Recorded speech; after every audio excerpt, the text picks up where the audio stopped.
In every city, there are sanctuaries that promise salvation, places where lost souls gather to be healed and where the voice at the altar commands not just faith, but fear. For years, Pastor Timothy Omotoso was one of those voices, a charismatic preacher who built his empire on gospel, glamour, and obedience. His sermons filled arenas, his followers called him Daddy, and inside his ministry, the boundaries between devotion and domination disappeared. What began as prayer circles and choir rehearsals turned into corridors of control. Young women lured by dreams of music and ministry found themselves trapped in a world where holiness was currency and obedience was survival. But when the walls of silence finally cracked, South Africa would come to witness one of the most shocking trials in its democratic history, a case that exposed not only the man behind the pulpit, but the fragility of justice itself. This is the story of Timothy Omotoso, a preacher, a predator, and a system that almost let him walk free.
Before we dive into this gripping narrative, please take a moment to subscribe to our podcast.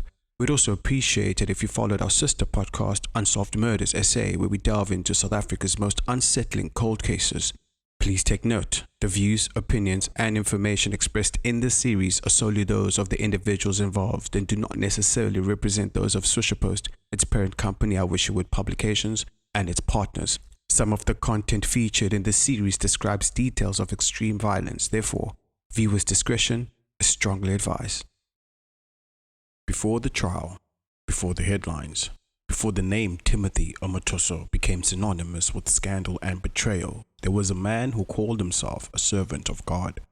His journey began in Nigeria, where he first built a reputation as a charismatic preacher, fluent in the language of power and faith. He had all the trappings of a modern-day prophet, a commanding presence, a magnetic voice, and a theology built on the twin pillars of prosperity and obedience. Omotoso founded Jesus Dominion International in the early 2000s after relocating to South Africa. His church, headquartered in Gqeberha, became a sanctuary for young believers, mostly women, seeking purpose and deliverance. To them, he was more than a pastor. He was a father figure, a mentor, and in their eyes, the vessel through which God himself moved. But beneath the choir harmonies and Sunday sermons, something darker was taking shape. Omotoso's brand of faith was anchored not in love or redemption, but in control.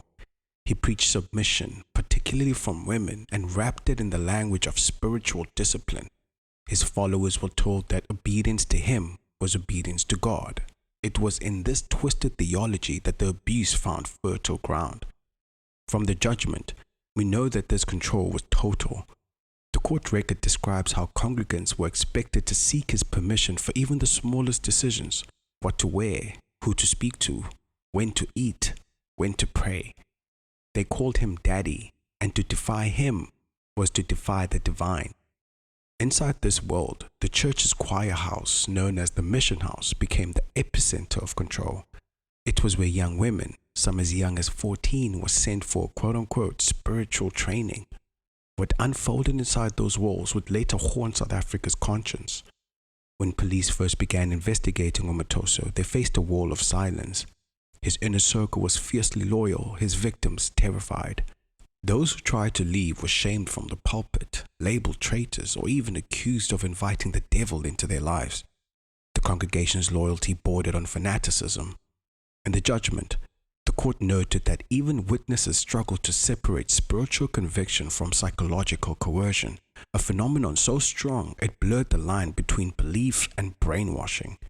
Omotoso's public image only grew stronger as rumors swirled. He was a fixture on television, hosting his own gospel programs, dressed in bespoke suits, his wrists heavy with gold. His followers claimed he could perform miracles. His critics called him a manipulator who weaponized scripture.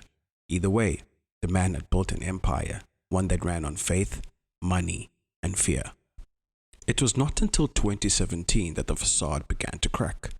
That year, South Africa witnessed an extraordinary moment of reckoning when Cheryl Zondi, one of Omotoso's former congregants, appeared on national television and told her story.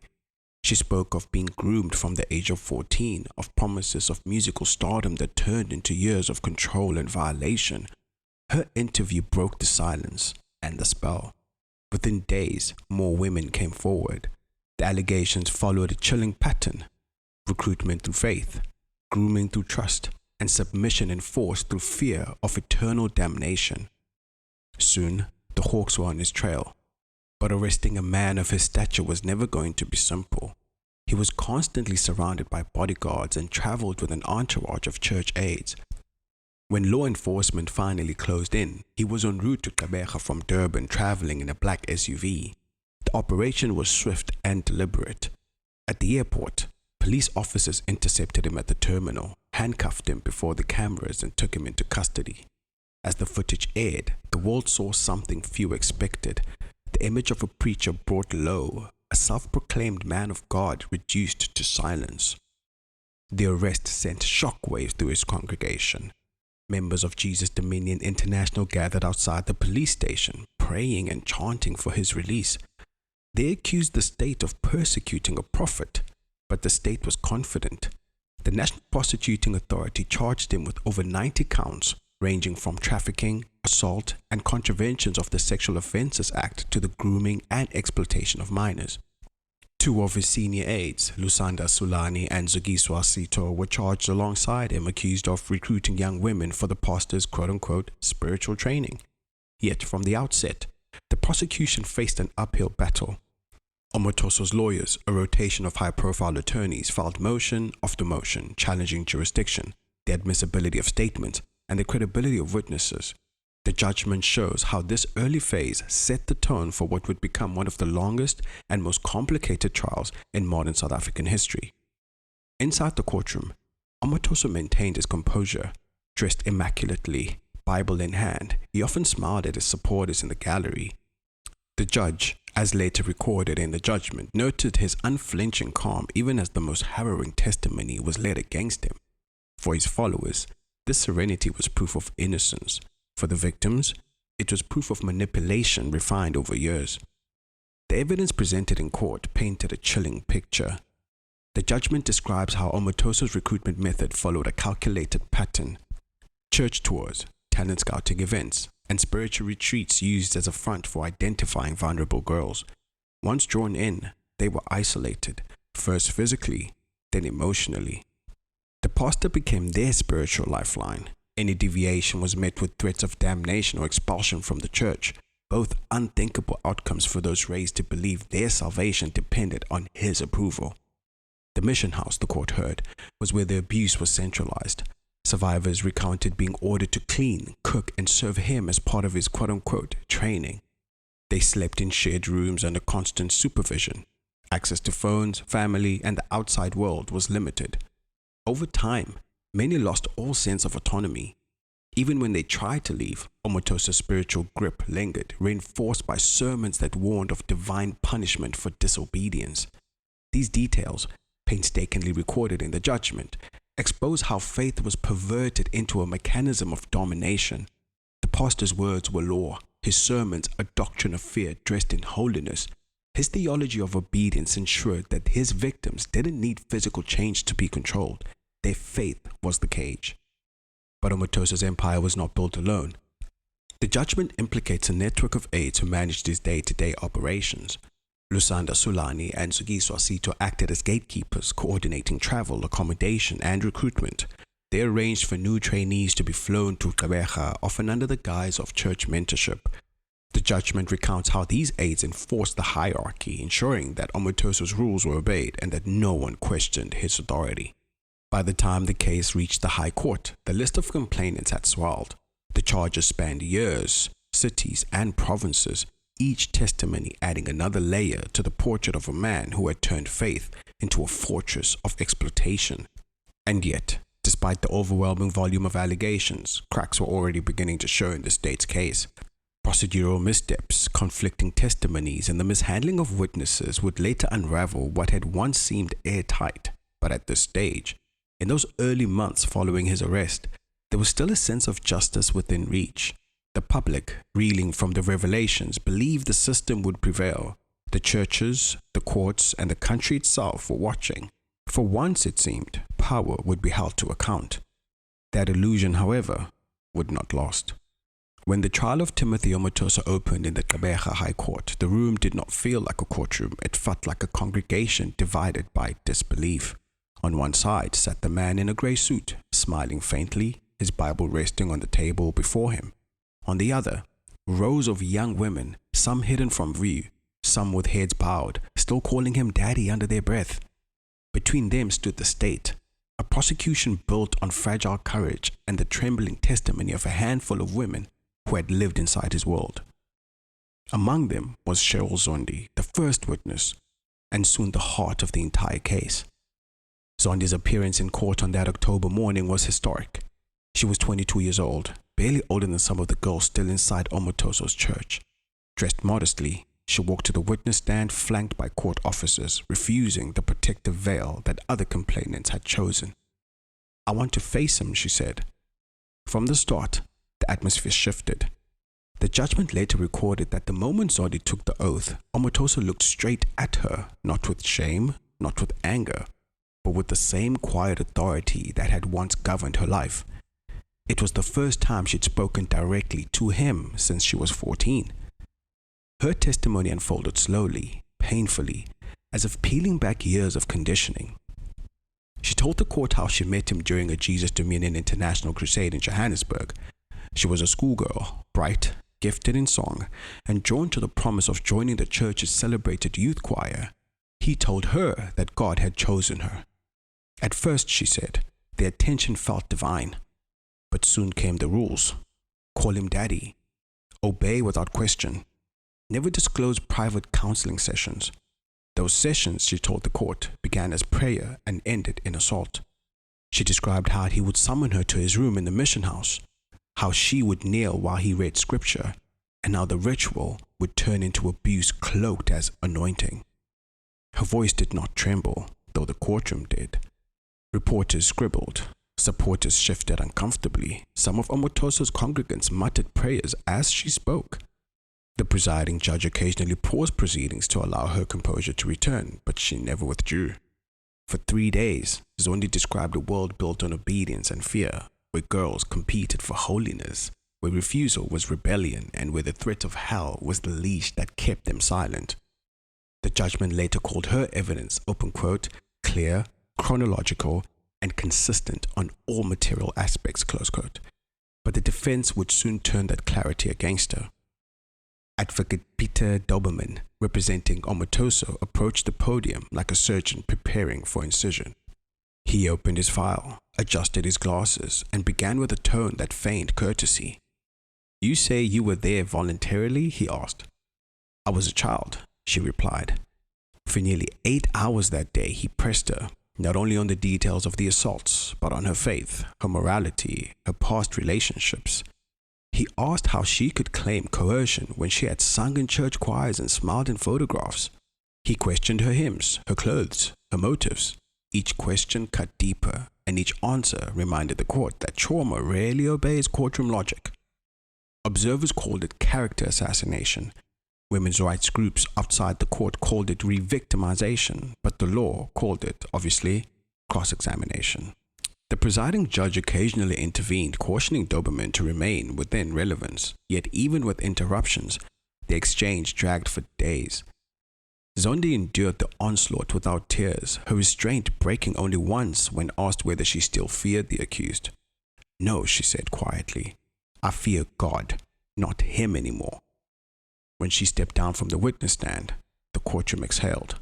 Activists outside applauded. Inside, Omotoso whispered to his co-accused, his expressions unreadable.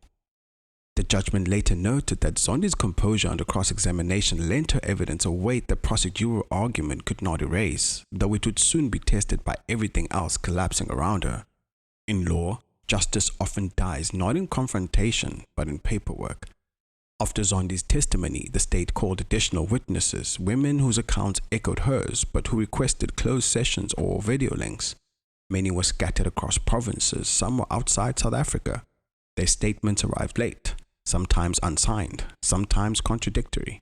Defense counsel seized on every inconsistency, arguing that the entire investigation was built on hearsay and hysteria. The judgment would later reveal the cracks that widened: missing exhibits, improperly commissioned affidavits, failure to separate charges by jurisdiction. Worse still, the prosecution mishandled disclosure. Digital evidence, messages and travel itineraries was ruled inadmissible after chain of custody errors. Each prosecutorial failure narrowed the state's footing. When a new prosecutor was appointed mid-trial, it signaled the beginning of the end. She inherited a mountain of flawed documentation and a courtroom already exhausted by adjournments. Her tone was careful, her body language cautious. The judgment recorded that she often struggled to re-establish continuity after repeated interruptions while the defense thrived on the disarray. Through it all, Zondi remained the face of the case. Even after leaving the courtroom, she became the lightning rod for both solidarity and scorn. Supporters hailed her courage. Congregants called her Judas. She received death threats. Universities invited her to speak about resilience. Strangers online mocked her. The state offered witness protection, but she refused relocation, insisting she would not hide again.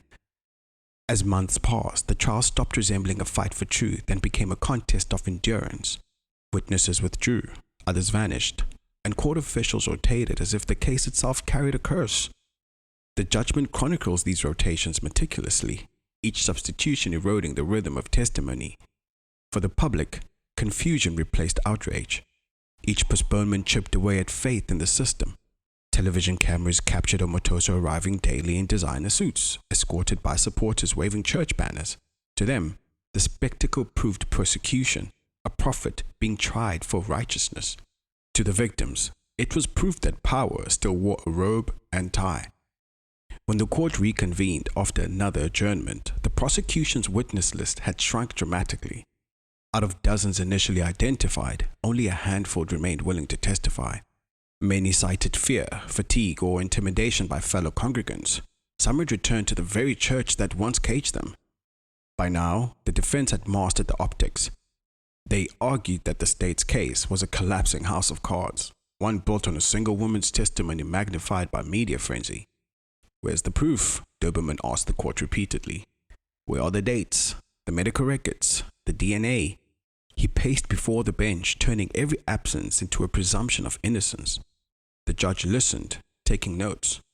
Zondi's testimony, for all its courage, was still only one voice against a man cloaked in the presumption of innocence, and the law, impartial to emotion, requires proof beyond doubt. The strain began to show.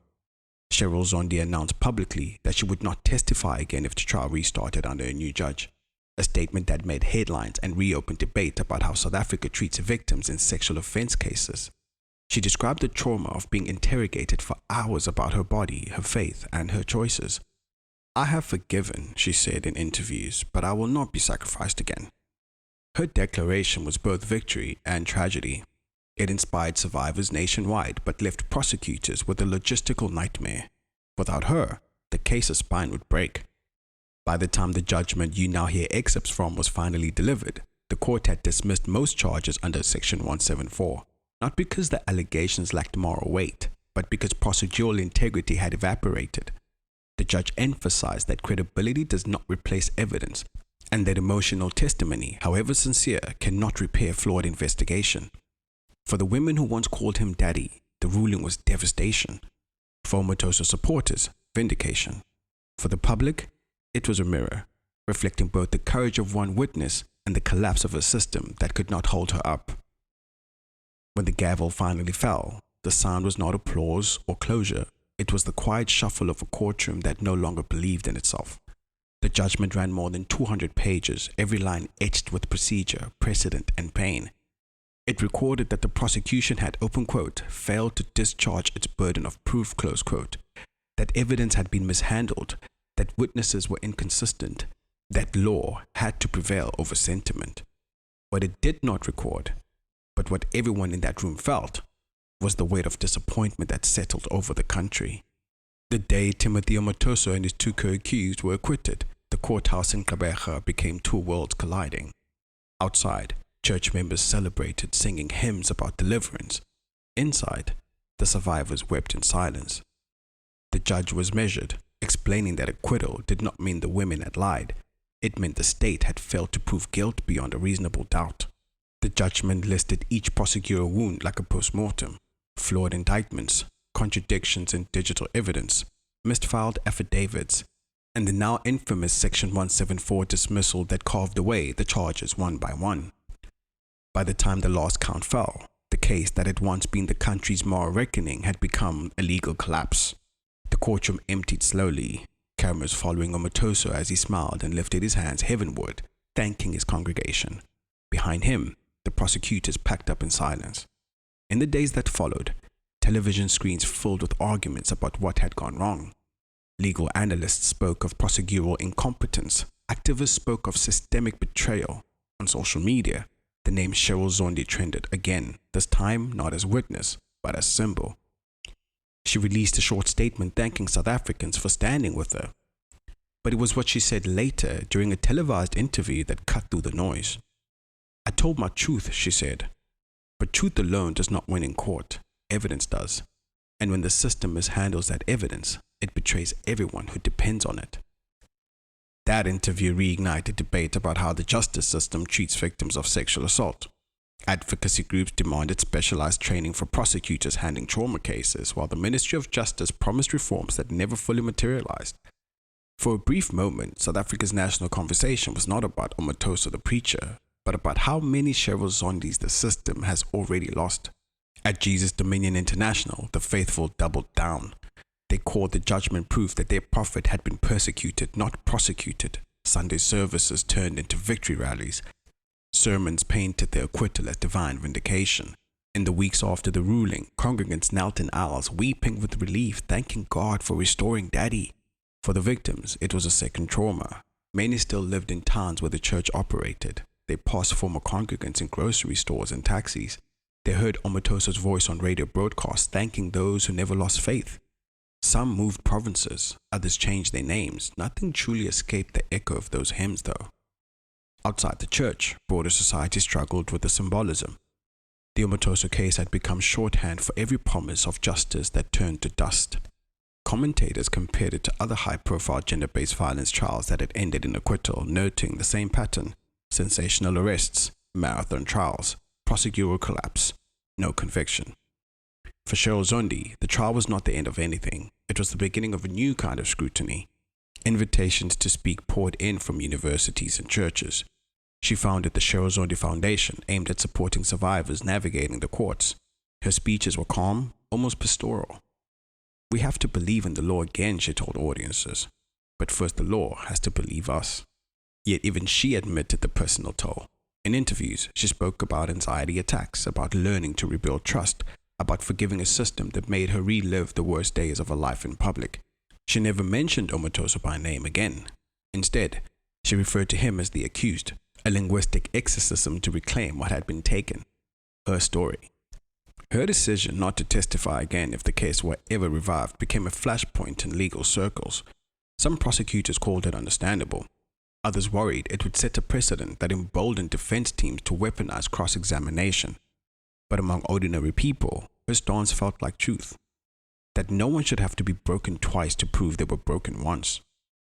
In the months following the judgment, internal reviews began quietly within the National Prosecuting Authority. Memos leaked to the press detailing how evidence management had failed, how chain of custody protocols were ignored, how interprovincial coordination between SAPS and the Eastern Cape Sexual Offences Unit had collapsed under administrative pressure. The findings were damning but familiar. A senior prosecutor, speaking anonymously, told journalists, "We were unprepared for a case this complex. We treated it like a routine sexual offense docket when it was in fact an organized crime case disguised in scripture." The NPA promised retraining, digital archiving, and oversight reforms. But by the following year, little had changed. As time has passed since the acquittal, the name Timothy Omotoso still divides opinion. To his remaining followers, he remains an anointed prophet. To the survivors, he's a ghost that haunts sermons and headlines alike. To the justice system, he's a reminder that truth and proof are not the same thing. Cheryl Zondi continues her advocacy, speaking softly but firmly about reforming how courts handle trauma.